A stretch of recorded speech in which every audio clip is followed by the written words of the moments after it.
French cuisine. The phrase alone makes people lower their voices, like they're talking about a religion they're afraid of offending. Candlelight, white tablecloths, a waiter who judges you for ordering the wrong wine. The most elegant, refined, untouchable cuisine on earth. And yet, what do the French actually eat? Snails dug out of the garden, frog legs, the fattened, force-fed liver of a duck, cheeses that smell exactly like the inside of a gym shoe left in the sun. Here's the secret nobody wants to admit. France didn't invent the world's most sophisticated food.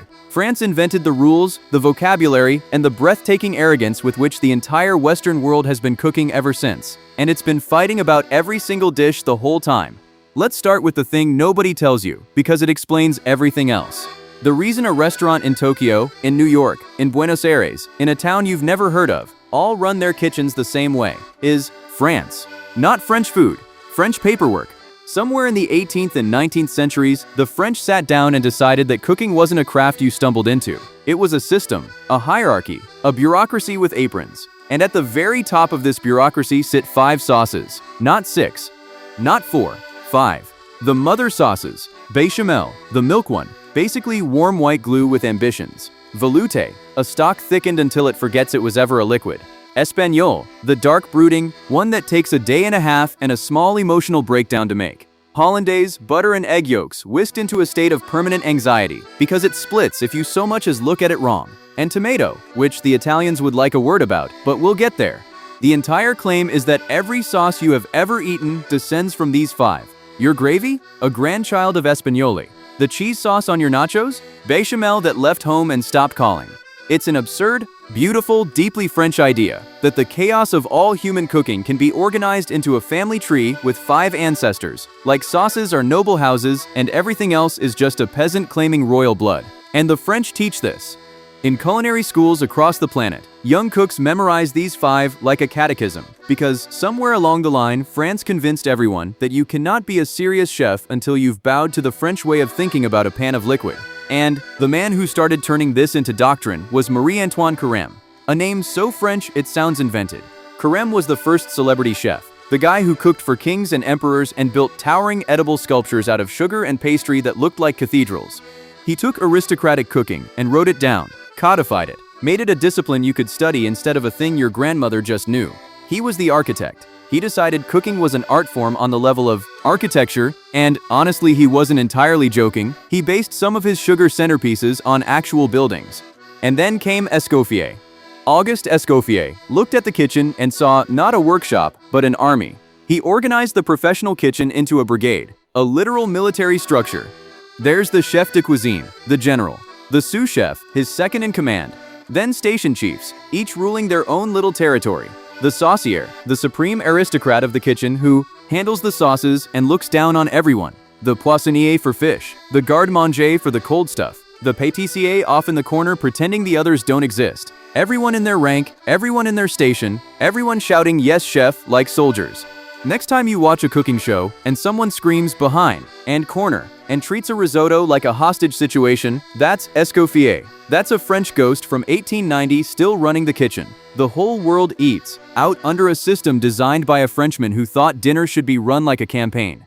So that's the trick. France's greatest invention isn't a dish. It's the idea that there is a correct way to do everything, and that they are the ones who decide what it is. Which, naturally, means the French spend most of their time disagreeing violently about what the correct way actually is. Take cassoulet. On paper, it's beans. Slow-cooked white beans with meat, baked until it forms a crust on top that you're apparently supposed to break and stir back in a sacred number of times. Some people say 7 times. There are grown adults who will tell you the crust must be broken exactly 7 times or you have failed. Sounds peaceful, this dish. It is not peaceful. Cassoulet is the trigger for one of the dumbest and most beautiful wars in food, between 3 towns in the south of France who each insist they make the only legitimate version. Castelnaudary claims to be the birthplace, the mother of all cassoulet, with confit duck. Carcassonne throws in partridge sometimes, because why not? And Toulouse uses its famous sausage and basically tells the other 2 to sit down. There's even a saying down there that frames it like a holy trinity, the Father, the Son, and the Holy Spirit of cassoulet, with each town claiming to be the most important member. These towns are barely an hour apart. They are not separated by ocean or language or mountain range. They are separated entirely by beans. People from these places will tell you, with total sincerity, that the others are making it wrong, that adding the wrong meat is an insult to their ancestors, that there's a right order of ingredients passed down like scripture. It's a casserole. It's a very good casserole. And men have nearly come to blows over the lamb. Slide over from beans to wine, because everything here eventually involves wine, and you get coq au vin. The name sounds impossibly fancy, rooster and wine, very chateau, very elegant, except the dish is a scam, a glorious scam. Coq au vin exists because someone had an old, tough, basically inedible rooster, the kind of bird that's been strutting around the farmyard so long its muscles have turned to rope, and the only way to make it chewable was to drown it in wine and cook it for hours until it surrendered. That's it. That's the dish. Peasant desperation in a pot. Then France did what France does best. Put it on white tablecloths, charged 40 euros for it, and let everyone believe it was always aristocratic. Half of French haute cuisine is poverty food wearing a tuxedo and hoping you don't ask questions. And of course, even here there's a fight, because every wine region insists their wine makes the only proper version. Coq au vin de Bourgogne with red, Coq au Riesling up in Alsace with white, Coq au vin jaune from the Jura with their weird, wonderful yellow wine. The same dead rooster, a dozen regions, all convinced the others are amateurs.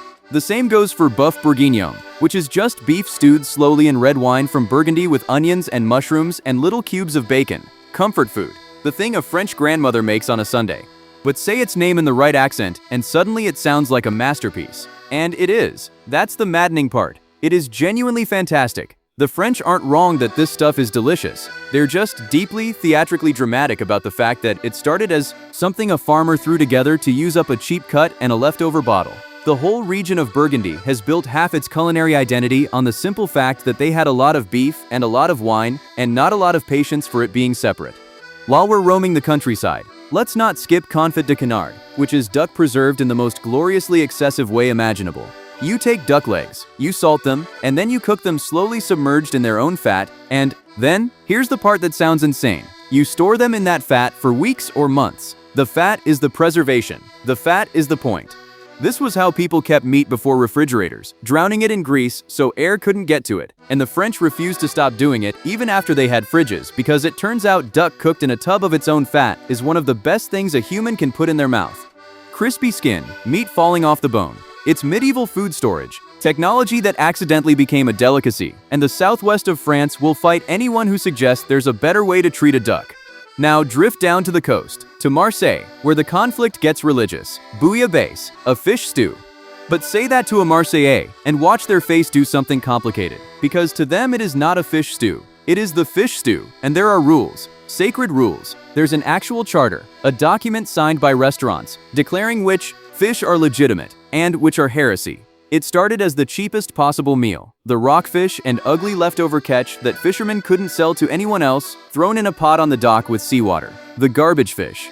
And now there's a holy text deciding whether your rascasse and your conger eel and your scorpion fish qualify. And it must be served in a specific way, the broth first with rouille and little toasts, then the fish separately, and if you mix them up someone's grandmother appears to scold you. Put salmon in a bouillabaisse in Marseille and people will look at you like you've spat in the harbor. A meal invented out of the fish nobody wanted is now policed like a private members club. And since we're by the sea, stay for the oysters, because the French relationship with oysters is its own beautiful madness. They eat them raw, alive, with a squeeze of lemon, and they have strong opinions about exactly which bay, which stretch of coast, which farm yours came from, because, terroir again, an oyster apparently tastes of the specific water it grew in. There's a whole vocabulary for the texture, the brininess, the aftertaste. People sit at the market in the cold with a glass of white wine and a dozen oysters and a tiny fork and treat it as a religious experience. It's a raw mollusk. They've turned it into a tasting flight.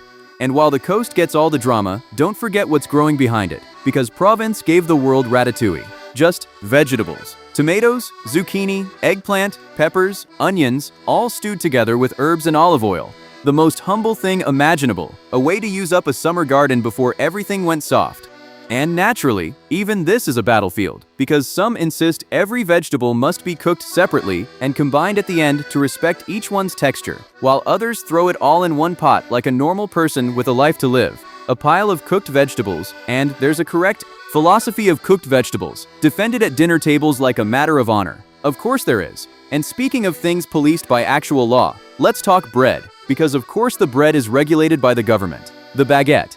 Long, thin, gloriously crusty, stale within about 4 hours of purchase because the French would rather buy fresh bread twice a day than commit the sin of preservatives. There is a French law, a real one, the bread decree, that defines what can legally be called a traditional baguette. It must be made on the premises. It can contain only flour, water, salt, and yeast. No additives, no freezing.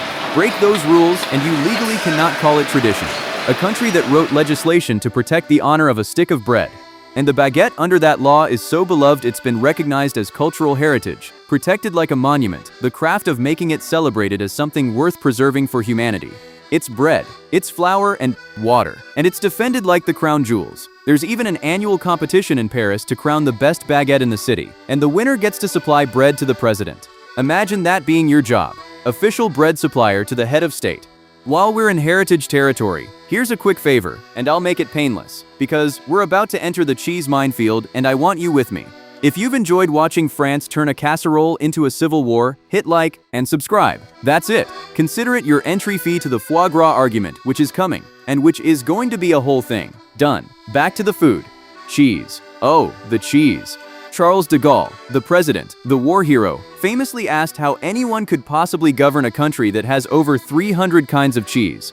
He meant it as a complaint about how impossible the French are to unite on anything. And he was underselling it, because depending on who's counting, it's closer to 1,000 cheeses. There's Roquefort, the blue one, which by law can only be aged in specific natural caves in one specific village, in the cool, damp air full of a particular mold that supposedly exists nowhere else. So a cheese is legally tied to a set of caves. You cannot make Roquefort anywhere but those caves, and call it Roquefort. There's Camembert, soft and oozing and smelling like a decision you'll regret. And even the Camembert people are at war, the purists demanding it be made from raw, unpasteurized milk the old way, the industry wanting it safe and standardized. An actual ongoing fight about the soul of a soft cheese. There's Comté, Brie, the legendary king of cheeses, Munster, which clears a room and possibly a building. The French have a cheese for every mood, every region, every personal crisis, and they will judge you for serving them in the wrong order or, God forbid, refrigerating them to the wrong temperature. This obsession has a name, and it explains the whole French psyche around food. Terroir. The almost mystical belief that where a thing comes from, the exact soil, the exact air, the exact patch of earth is baked into its flavor in a way that cannot be copied anywhere else. It's why champagne can only be called champagne if it comes from the Champagne region. Make the exact same sparkling wine using the exact same method one region over, and you are legally forbidden from calling it champagne. It's sparkling wine, a criminal, embarrassing peasant beverage by comparison, apparently. The French have fought legal battles around the entire world to stop anyone else using that word, and they have largely won, which is why your cheap bottle says sparkling wine in slightly ashamed letters. There's butter, the famous salted butter from Brittany, treated like it descended from heaven, with little crunchy crystals of salt in it that people genuinely weep over. There's chicken from Bresse with its own legal protection, blue, feet and all, raised under rules so strict the bird basically has more legal rights than some humans. The French didn't just decide their food was good. They decided it was good because of the ground it stood on, and then they passed laws to make sure nobody else could ever borrow the name. And then, the croissant, the buttery, flaky, golden symbol of France itself. The thing tourists eat in cafes thinking they're having the most French experience possible. Here's the small problem. It's Austrian. The crescent shape comes from Vienna, the Kipferl, brought to France and refined into the laminated butter masterpiece we know. The single most French breakfast on earth is an immigrant. The French took it, perfected it, layered butter into dough dozens of times until it turned into something shatteringly delicate, and absorbed it so completely into their identity that telling a French person their croissant is foreign feels like telling them their grandmother was secretly from another country. They didn't invent it, they just made it better and then quietly forgot to mention where it came from, which, honestly, is the most French move in this entire video. And don't even get them started on whether a real croissant should be made with butter or margarine, because the shape on the shelf actually tells you. Straight croissants are pure butter and the curved ones are often margarine, a secret code hiding in plain sight in every bakery in France. Now we hit the part nobody can stay calm about. Foie gras, the fattened liver of a duck or goose. And the way you fatten that liver is the problem, because it involves force-feeding the bird through a tube to engorge its liver to many times its natural size. To its devotees, foie gras is the absolute pinnacle of French gastronomy.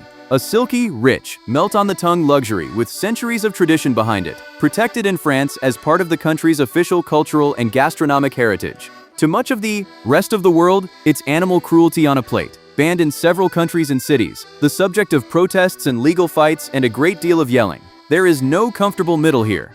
The French will tell you it's tradition, that the birds are treated humanely, that you simply don't understand, that ducks naturally gorge themselves before migration anyway. Critics will tell you it's indefensible, and somewhere in the middle is a foreigner staring at a menu, holding a fork, not sure if they're about to commit a war crime or eat the best thing of their life.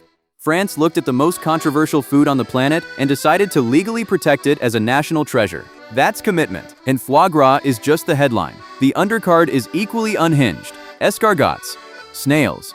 France looked at the slow, slimy creature crawling across a wet leaf and thought, that, but with garlic butter. They cook them in their shells, drowned in butter and parsley and garlic, and serve them with a special little clamp to hold the shell and a tiny two-pronged fork to dig the meat out. And people pay good money for the privilege of eating a garden pest with specialized equipment. And then the frogs, cuisses de grenouille, frog legs. So associated with France that the rest of Europe nicknamed them after it, often not kindly. Sautéed in, you guessed it, more garlic butter, because the French solution to making anything edible is essentially to bury it in butter until it gives up. They taste, everyone insists, like chicken, which raises the obvious question of why not just eat chicken? And the French answer is a shrug and another frog leg. And here's the contradiction at the very heart of the whole French food myth. This is the cuisine of supreme refinement. The white tablecloths, the 5 mother sauces, the brigade system, the laws and the heritage and the terroir. And it is also the cuisine that says, with total confidence, that the right thing to do with a snail and a frog is to eat them. Refinement and snails, living in the same kitchen, completely at peace with each other. And before we leave the parade of things the rest of the world finds alarming, a quick word for the organ meats, because the French waste nothing. And Willette, a sausage made from pig intestines that smells aggressively of exactly where it came from and divides even the French into the devoted and the horrified. Steak tartare, raw minced beef with a raw egg yolk on top, seasoned and eaten cold, completely uncooked, a dish that sounds like a dare. Tête de veau, literally calf's head, beloved by certain old-school politicians as the most authentically French thing you can order. The same culture that gave the world delicate pastry also looks at a pile of offal and sees dinner, and feels absolutely no contradiction about it whatsoever. Which brings us, finally, to the rebellion. Because at some point in the 20th century, a group of French chefs got tired of Escoffier's heavy sauces and military rigidity and rich buttery everything, and they revolted. Nouvelle cuisine. Lighter dishes, smaller portions, fresh ingredients, vegetables that still remembered being vegetables. Sauces that didn't take 3 days. Plates with 3 artful bites of food and a lot of empty white space. The style everyone now mocks for charging a fortune to leave you hungry. It was a genuine uprising against the old French rules, the children of the system trying to tear down the system. And here's how that revolution ended. It became another rule, a new orthodoxy, a new correct way of doing things, with its own believers and its own snobbery, because the French cannot escape themselves. You cannot rebel against French culinary law. You can only found a new French culinary law and start judging people by that one instead. The tradition is so heavy that even the rebellion against it turned into tradition. And now there's a counter-rebellion, the bistronomy movement, young chefs going back to simple, hearty, unpretentious cooking, which is of course just another orthodoxy waiting to happen. So here we are, a cuisine of snails and force-fed liver and foot-smelling cheese, defended with the seriousness of scripture. A cuisine that took peasant stews and farmyard roosters and the fish nobody wanted, and convinced the entire planet they were luxury.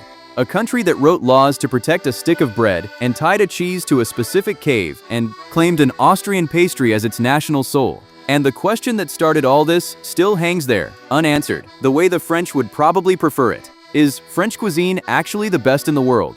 Or is it simply the one that wrote the rulebook, set the vocabulary, built the whole hierarchy, and then sold itself so well that we all just nodded and agreed to play by its terms? Maybe both. Maybe it doesn't matter. Maybe the genius was never the food at all, but the absolute, unshakable, slightly insane confidence that theirs was the one true way. The bechamel's getting cold. Somebody go argue about the cassoulet again.